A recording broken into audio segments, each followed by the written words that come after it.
Evaluating internet sources. So you found a source online, but how do you know if the information is reliable enough to use for your project?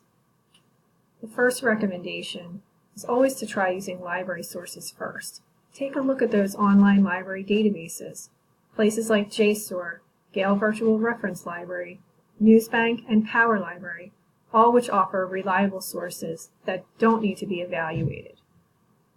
But if you decide to Google or use another search engine, like Bing, Yahoo, DuckDuckGo, Sweet Search, or Dogpile, then it's important. You must evaluate your source before you use it to see if it's reliable or valid. But how do you do that? Try using the CRAAP method. That's CRAAP with 2 A's. Well, what does CRAAP stand for? The C stands for currency.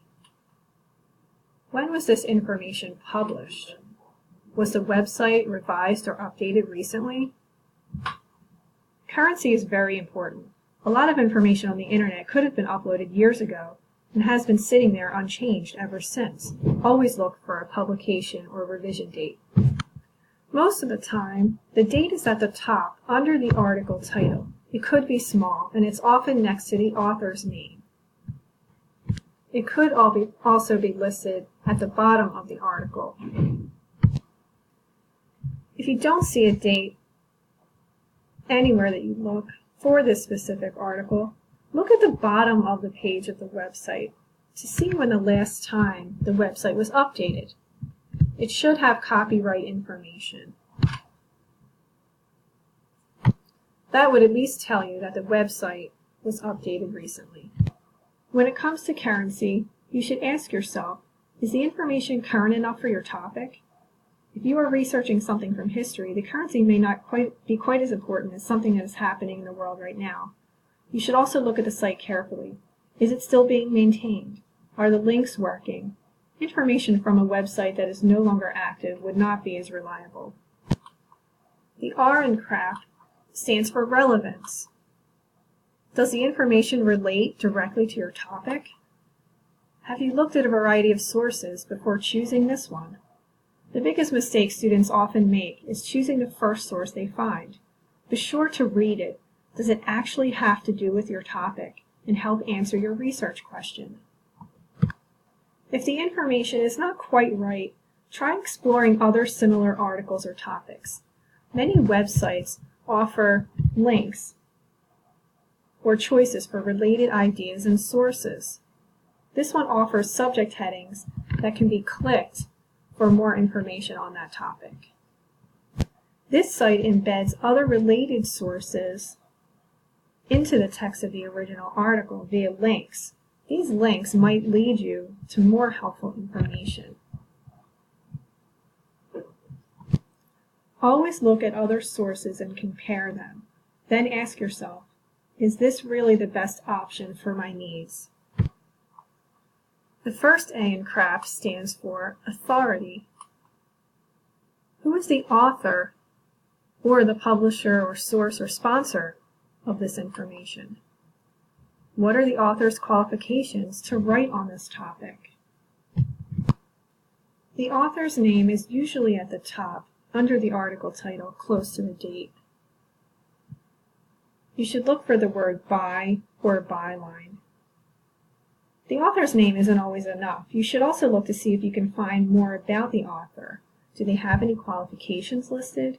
Are they affiliated with any organizations? This information might be at the bottom of the article, like it is here, where it tells you other publications the author writes for and even gives you her website. If there is no author on the website, is it clear who provided the information, like a source or a sponsor? Is there any contact information, like a publisher or email address? One good way to do this is to go to the About Us section of a website for more details about the sponsoring organization. The second A in CRAAP stands for accuracy. Where does this information come from? Is it supported by evidence? Can you verify the information in another source? It might be hard for you as a non-expert to tell if information is accurate, but there are clues to see if it is. In this source, the author links their sources throughout the article so you can see where they found their facts. This is really important.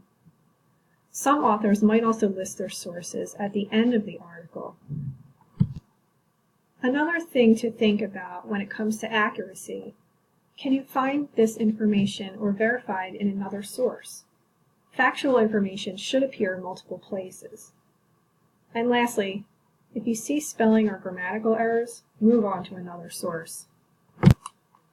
And finally, the P in CRAAP stands for purpose. What's the purpose of the information? And what's the point of view of the author? Is the information fact, opinion, or propaganda? Does the organization that sponsors this site have an existing bias? What that means is, are they more likely to have a certain opinion on the topic? For a website like the National Rifle Association, it can be a little more obvious, especially if you look at the About the NRA page. Anything published by this organization will automatically be leaning toward a certain opinion. Sometimes it might not be as obvious. A website might appear to be reputable, written by a doctor or a person of authority. But you need to ask yourself, what is the site attempting to do? Is it just educating, or is it selling a product or service? Is it promoting a certain agenda? A site like this appears to be educating visitors, but if you look closely, they are selling products as well, which would make their information possibly biased. You should also read the text and look for words that attempt to arouse emotions and words that seem to be offering an opinion instead of facts. In this article, words that jump out at me are obsession, relentlessly, and double standard. These words make it clear that the author feels very passionate about the topic and may be biased. Now let's recap. CRAAP stands for currency, relevancy, authority, accuracy, and purpose. This is a lot to cover, I know. So use the CRAAP test worksheet. This is linked on the library website, or you can grab a copy in the library. This worksheet will allow you to evaluate the web pages that you find using a checklist. It will allow you to give the web page a grade to see if you think it's worth using. And then you can decide for yourself, should I use this information? Is it the best source that I can find? If you have trouble evaluating your sources, please stop in the library. Or you can look on the library website for source evaluation. Good luck.